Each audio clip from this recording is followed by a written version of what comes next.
This is a little disclaimer. At the time of making this Smith & Wesson 1905 video, I had a cold, and I was kind of making some clicking noises while I went through the video. If you don't want to listen to that, I completely understand, and I'm going to give you a few seconds of a big old newfie playing with a puppy, and you can quit watching after that. But if you would like to hear a lot of great information about the Smith & Wesson 1905 fourth variant, and you can put up with a little bit of me sniffling through the video, go ahead and watch after the newfies. And again, thank you for supporting the channel.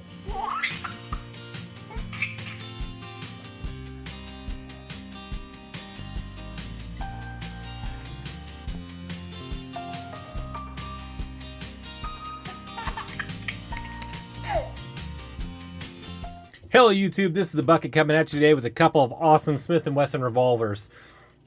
The first one is a model 1905, it's a fourth variant, and the second one is a model 10, it's a 10-6. My grandfather, after he retired from the US military, he worked for a company called Purelator in the Armored Car Division, and this is the gun that they gave him to use while he worked for the Armored Car Division.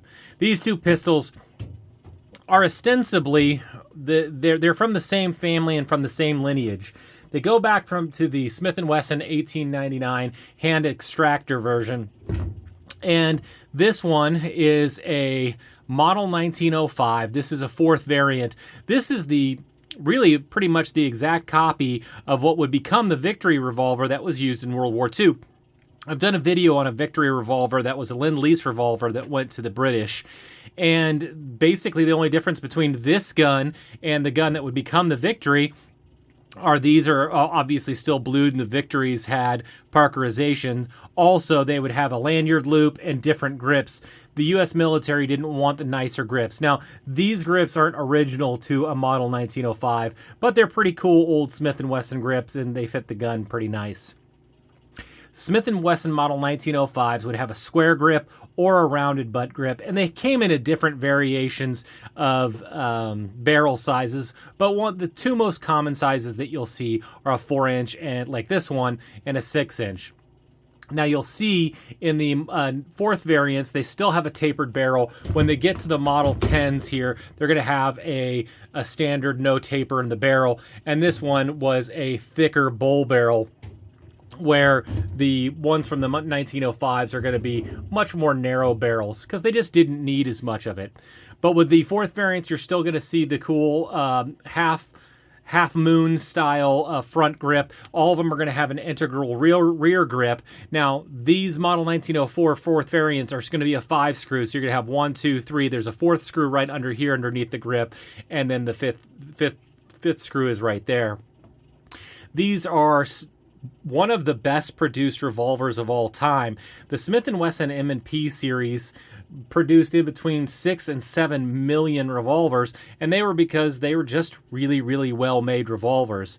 They come on a K-frame. They do have a 6 round cylinder, which is really a lot of capacity for the time. The fourth variants have a hammer block safety that you can see moving up and down on the inside here, and they started heat treating the cylinders, which are going to work with, standard 38 special rounds that you would have today. I wouldn't shoot plus P through these, but they're still amazing revolvers. They're great for home defense, and they're really pretty inexpensive. I love the fact that the bluing on these are so nice. They have a little bit of patina to them, a little bit of a plum finish. I'm just super, super excited. I also like that the logos that they put on the original ones are really deep in there. They are on the left side of the frames here with this fourth variant, where on a Model 10, you're going to have it on this side. I don't like the fact that the logos, as the Model 10s came in, they just don't seem to last as long as the Model 1905s do. I think because a few years back, a lot of old prisons and a lot of police were getting rid of their old revolvers. These were pretty inexpensive on the market, and a lot of people didn't end up picking up on them. And I really think that that's not thinking as forward as you could. These are amazing revolvers that will last you a lifetime. They shoot a caliber that you can still get easily, readily available in all the gun stores that you're going to go into, and they just keep going up and up and up in value. They're still really attainable, not too expensive right now, but that's going to change over time. So if you're thinking about something to possibly pick up or something to look for at the gun show, these Model 1905s are an amazing deal. So I want to thank you guys so much for supporting the channel. All the likes, the comments, the shares are really appreciated. And as always, you stay classy, YouTube. Little middle baby bucket. Do you want to live in California? No! Why? Because I'm not a communist.